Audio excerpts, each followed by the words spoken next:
À bien notre mission, une bonne gouvernance nécessite une évaluation régulière et transparente. Ainsi, nous avons mis en place dès 2008 un groupe de réflexion chargé de faire des propositions sur des questions portant notamment sur le règlement électoral et critères de représentativité. Début 2012, un projet de réforme du FCM, fruit d'une réflexion partagée par les composantes du Conseil français du culte musulman, est proposé. Il convient de l'affiner et de le faire évoluer pour que l'instance représentative du culte musulman puisse rassembler davantage et être à la hauteur des attentes des musulmans de France. Depuis sa création, le Conseil français du culte musulman s'est imposé des priorités qui sont celles des musulmans de France, telles que la formation de notables religieux, imams et aumôniers, sacrificateurs, dont d'ailleurs je salue la présence de nombreux aumôniers ici aujourd'hui. La question des carrés musulmans dans les cimetières, la construction des lieux de culte et des mosquées, l'organisation de pèlerinages et de l'abattage rituel et halal, ainsi que la lutte contre la montée des actes hostiles aux musulmans. Permettez-moi de conclure par cet appel. Notre engagement à tous doit être entier, responsable, authentique, dès lors que notre conviction commune est de vrai à faire de notre pays, la terre, une diversité exemplaire et le symbole de notre capacité à communier ensemble pour nous et surtout pour nos enfants qui incarnent déjà le vivre ensemble de demain. Je vous remercie.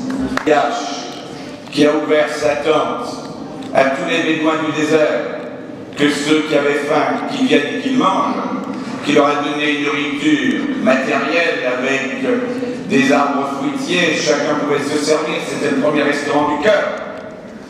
Mais aussi, il a dit maintenant, quand vous allez terminer de manger, c'est bien beau de me remercier, il faut remercier celui qui a la source de la nourriture, de la subsistance, la source de la vie, c'est le Dieu unique.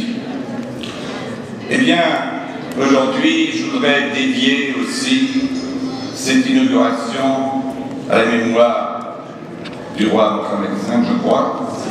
Non, mais à l'époque, Mohamed V, qui a, pendant l'occupation nazie, eu une attitude héroïque en interdisant de déporter le moindre juif du Maroc. Et il a défendu ses concitoyens, ses ressortissants, bec et ongle, pour refuser de s'incliner devant l'ordre inique. Et je crois qu'il laisse dans notre communauté un souvenir impérissable.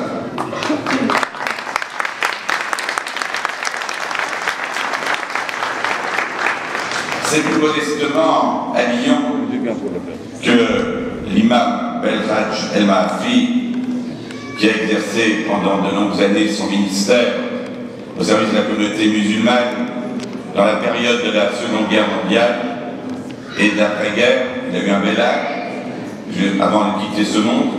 D'ailleurs, il portait bien ce nom, Belhadj.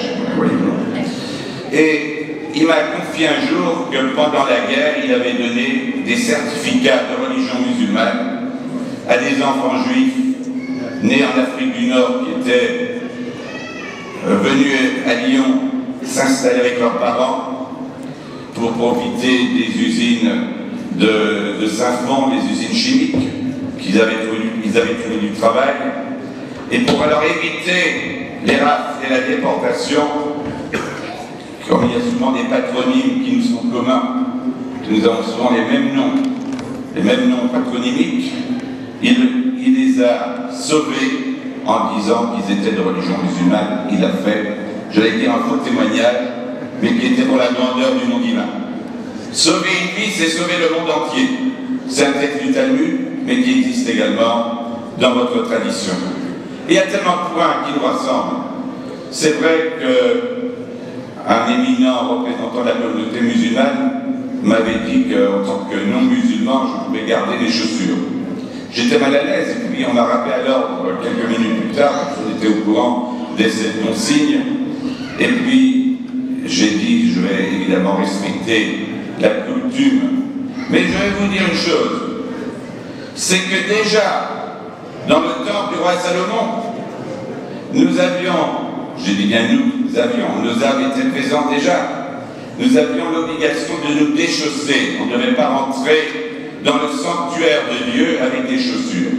Et même le jour de Kippour, le jour le plus sacré encore aujourd'hui dans toutes les synagogues du monde, nous ne devons pas porter de chaussures de cuir parce que c'est la symbolique de l'orgueil, de la suffisance. Nous devons être modestes devant le Créateur du monde. C'est-à-dire que nous confions notre âme à celui qui nous donne la vie.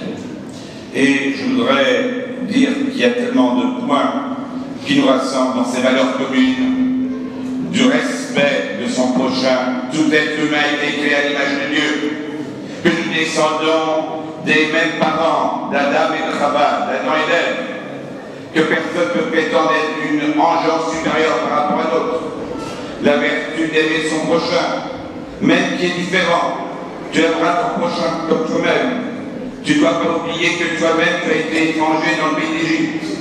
Toutes ces valeurs qui nous rassemblent, de tous ces exemples d'altruisme qui ont existé, doivent nous motiver pour combattre tous les ferments de haine, de violence, de volonté d'éradiquer celui qui ne nous ressemble pas, de ne pas lui donner le droit à vivre comme il existe et comme il le souhaite.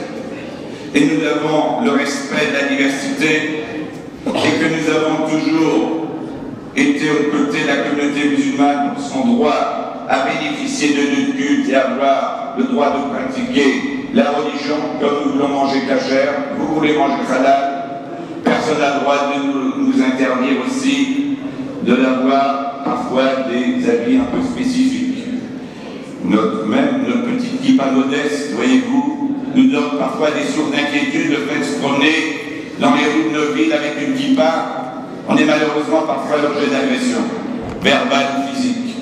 Eh bien, vous avez tous ce rôle d'inciter les uns et les autres au respect, même de ceux qui ne partagent pas votre religion. Nous nous employons dans ce domaine.